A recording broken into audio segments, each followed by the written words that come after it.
with that, we'll be now moving on to Green Fix, where we focus on matters sustainability and environment. Just a reminder with regards to what exactly we will be speaking about today. It's all about clean energy, and we'll be having a conversation about clean energy for nutritious school meals with the CEO, that is Harun M. Yussuf of NACONEK.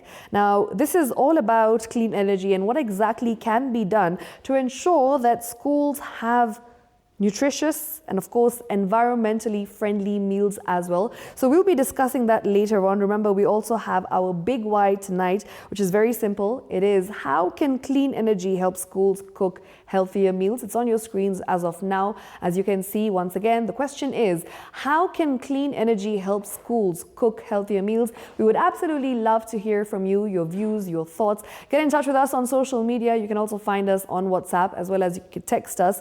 We'll be putting the numbers on your screen. If you have any views, opinions, if you have anything to say regarding this particular question, that is our big why tonight. Once again, it is, how can clean energy help schools cook healthier meals? Please do send an SMS to 22047.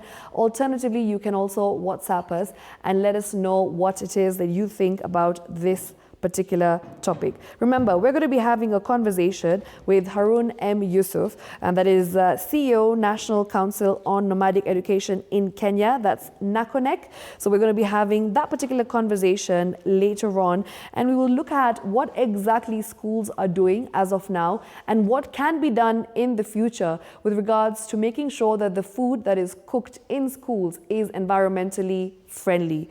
All right, with that, we'd like to welcome our guest in studio, of course, Mr. Harun M. Yussuf, who is CEO of NACONEK. Thank you so much for coming here, sir. Thank you. We appreciate your time. And for those who don't really know what exactly NACONEK is and what it does, maybe you can tell us more about what exactly NACONEK is to start off with, and of course, what is the mandate of this institution? Thank you very much, Shiksha Aurora. The National Council for Nomadic Education is a semi-autonomous agency of the Ministry of Education. Okay. It was established by a dint of an Act of Parliament, Section 94(1) and the 6th Schedule. Mm-hmm. It was informed by, its establishment was informed by the Sessional Paper number 8 of 2012. And the main reason why it was established was basically to deal with address the disparities of education in Kenya. Mm-hmm. As you may be aware, Kenya is a country which has different statistics in terms of access to education. Right. While we may have achieved considerable achievements in Kenya in terms of access, close to 100% in terms of access, but certain parts of this country are actually well below 30% in terms of basic access to education. Okay. And this is largely occasioned by contextual challenges that were unique to those specific areas.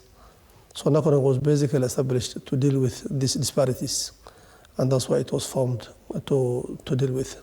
So part of its key mandate is now to address the contextual challenges affecting these unique circumstances and come up with a solution.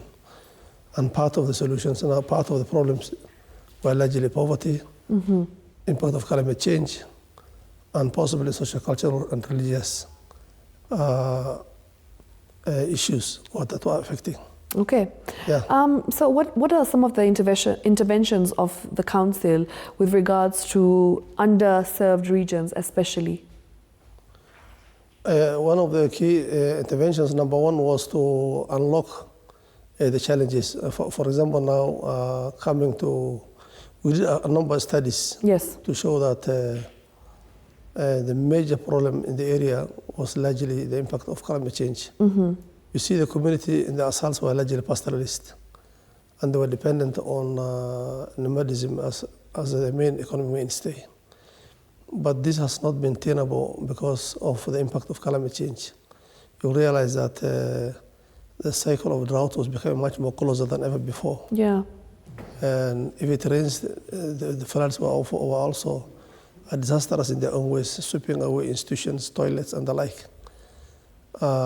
Meaning that the communities were not even able to pay for the hidden cost of education.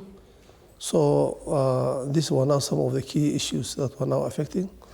And we came up now with a number of strategic interventions, including making sure that there's water in the schools, ensuring that there is, education ministry were not dealing basically with water. Yeah. We were dealing with the issue of delivering education, textbooks, classrooms, teachers, and the like.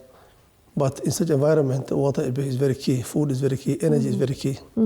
So now we came up with a strategy for ensuring that we have got sustainable water, food, and energy solutions and for the schools.